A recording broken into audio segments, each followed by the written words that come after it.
એવી દીકરીના લગ્ન લખ્યા બાપ કર્યાવર વરવા માટે જાય છે એટલે બાપે દીકરીને એટલું પૂછ્યું તું, બેટા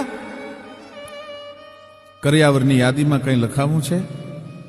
અને આ દેશની દીકરી બોલી છે કે બાપુ, આ દેશની દીકરીએ કોઈ દી બાપને કર્યાવરની યાદીમાં કોઈ દી કાંઈ લખાયું નથી. બાપે બહુ આગ્રહ કર્યો. સમજણી દીકરી જનેતાના ધાવણને ઘૂંટડે ઘૂંટડે સંસ્કારનું પાન પીને મોટી થયેલી. દીકરીના મોઢામાંથી શબ્દ નીકળ્યા, બાપુ જો આપને બહુ થતું હોય, આપ જો બહુ આગ્રહ કરતા હોય તો એક મારું કામ કરજો. શું બેટા?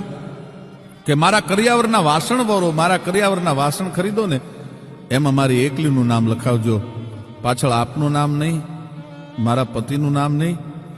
બાપ બહુ સમજણો હતો, દીકરીની ટકોર સમજી ગયો બાપ. ટૂંકમાં વાત કરું, દીકરી પરણીને જયારે સાસરે ગઈ ત્યારે બધા કર્યાવર જોવા માટે આવે, પણ કર્યાવર જોઈને દરેકને આ વાસણ જોવે એટલે વિસ્મય થાય કે એકલું જ દીકરીનું નામ, બાપનું નામ નહીં, પતિનું નામ પાછળ નહીં, કોણે આપી એની કઈ યાદી નહીં.